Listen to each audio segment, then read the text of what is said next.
आज आप सुनने जा रहे हैं माता सीता जी की पूर्ण जीवन कहानी। क्या थी? सीता माता जी का चरित्र। मिथिला देश के नरेश जनक के महल में पली बड़ी सीता माता का चरित्र परम गौरवशाली है।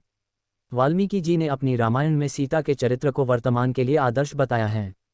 जब राजा जनक खेत में हल जोत रहे थे, तब एक कन्या हल के नीचे मिली। राजा जनक ने उस कन्या का नाम सीता रख दिया। दिर्थ हो की नोक कार इसका कोई वास्तविक प्रमाण नहीं है कि सीता माता के असली माता पिता कौन हैं। सीता माता 2 बार वनवास गई।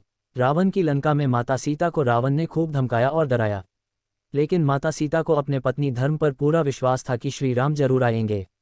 आज हम आपको माता सीता के बारे में कुछ छोटी लघु कथाएं और तथ्य बताने वाले हैं। फिलहाल के लिए आप ये जान लीजिए कि सीता माता का जन्म कैसे हुआ। सीता माता का जन्म कैसे हुआ। माता सीता के जन्म को लेकर अनेक पौराणिक कथाएं प्रचलित हैं। कुछ तथ्यों में कहा जाता है कि माता सीता राजा जनक की गोद ली हुई पुत्री थी।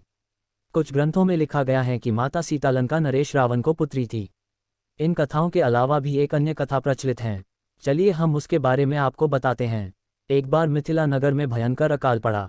इसके निवारण के लिए ऋषि ने राजा जनक को यज्ञ करने की सलाह दी। जब राजा जनक धरती पर हल जोतने लगे तो हल की नोक पर एक सुंदर सोने का संदूक मिला। जब जनक ने उसको खोलकर देखा तो उसके अंदर एक छोटी कन्या थी। चूंकि राजा जनक की कोई संतान नहीं थी, इसलिए उस कन्या को हाथ में लेकर पिता प्रेम की अनुभूति हुई और उनको हमेशा के लिए अपनी बेटी मान लिया और महल लेकर चले गए। फिर आगे चलकर उनका विवाह भगवान श्री राम के साथ कर दिया। राजा जनक की पुत्री होने के कारण इनका नाम जानकी पड़ा। सीता माता पूर्व जन्म में कौन थी? क्या आपको पता है सीता जी को वैदेही क्यों कहा जाता है? सीता माता के जन्म से जुड़ी दूसरी कथा यह है कि सीता माता रावण की पुत्री थी। दरअसल इसका ताल्लुक सीता माता के पूर्व जन्म से है।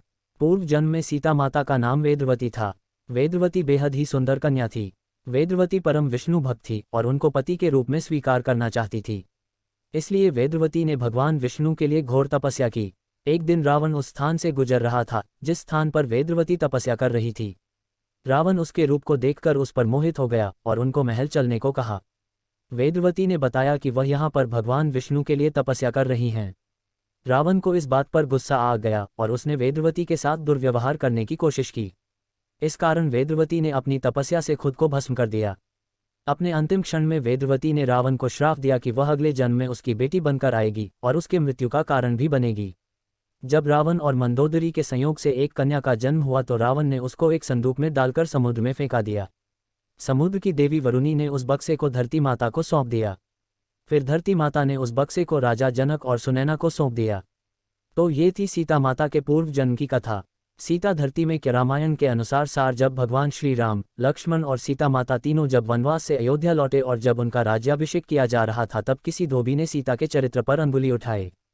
तत्पश्चात सीता माता को श्री राम से अलग होना पड़ा और वन में जाकर रहना पड़ा था। इसी को सीता माता का दूसरा वनवास कहा जाता है।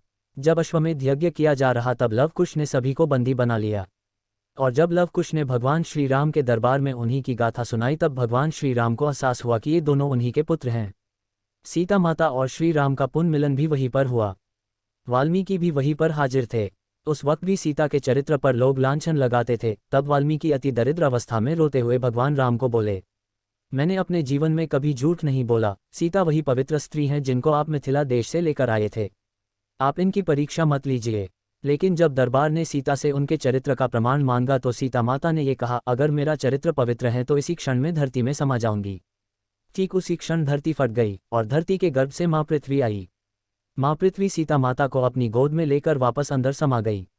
सीता लंका में कितने दिन रही थी, यह विषय विवाद से ग्रस्त हैं।